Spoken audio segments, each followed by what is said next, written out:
আ আচ্ছা আমরা কি মানে সত্যি বুঝে ভোটটা দিই? নাকি অভ্যাসবশত ভোটের লাইনে দাঁড়িয়ে যাই?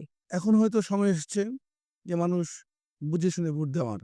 বিশেষ করে আপনার কেমন বোধ হচ্ছে? আপনার নিজের এলাকা আমার থেকে বোধ হচ্ছে যে এই বিগত নির্বাচনের চেয়ে আমি স্বাধীনতা-উত্তর যে নির্বাচনগুলো হয়েছে, আমি যদি একটি আইডল নির্বাচন ধরি, ১৯৯১ সালের নির্বাচনটা আইডল নির্বাচন ধরি, আমার মনে হয় তারপরে বাংলাদেশের মানুষ আবার বুঝে শুনে প্রার্থী বিবেচনায়, জাতীয় স্বার্থ বিবেচনায় এবার হয়তো বিশেষ করে ছাত্র জনতার যে গণঅভ্যুত্থান হয়েছে, এই গণঅভ্যুত্থানের মধ্য দিয়ে মানুষের বোধোদয় হয়েছে যে না, যাকে তাকে ভোট দেওয়া যাবে না।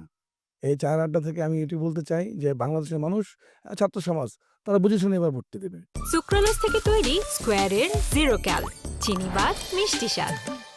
যদি ৭১ পূর্ব থেকে উত্তর থেকে শুরু করে অদ্যাবধি পর্যন্ত চিন্তা করি, তাহলে আমরা অনেক ক্ষেত্রেই দেখেছি যে বিভিন্ন সময়ে বিভিন্ন দলীয় প্রতীককেই শুধু ভালোবেসে আমরা ভোট দিয়েছি। সেই ক্ষেত্রে হারিয়ে গিয়েছে যোগ্যতর ক্যান্ডিডেটগুলো।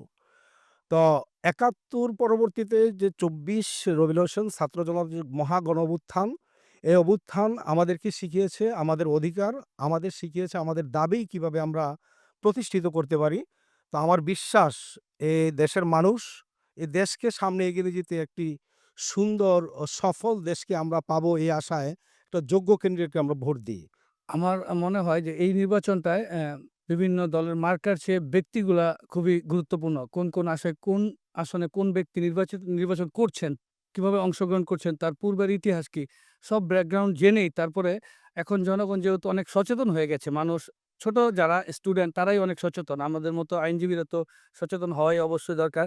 তো সেক্ষেত্রে প্রত্যেকেরই উচিত ব্যক্তি দেখে যেন ভোটটা দেয়। কারণ এই বাংলাদেশকে নতুন করে গঠন করতে হলে সুন্দর, সৎ এবং ন্যায়পরায়ণ শাসক দিয়েই এই বাংলাদেশকে উন্নত করা দরকার।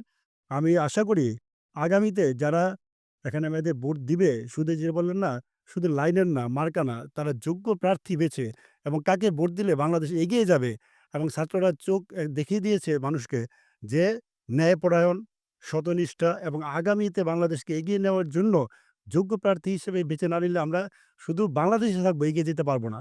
সুতরাং এগিয়ে যাওয়ার জন্য আমাদের যোগ্য প্রার্থীকে ভোট দিতে হবে। সবাই সচেতন। এটা অবশ্যই আমরা জানি এবং আমি আশা করি সবাই তাদের যোগ্য প্রার্থীকে ভোট দিবে এবং যোগ্য প্রার্থীকে বেছে নেবে।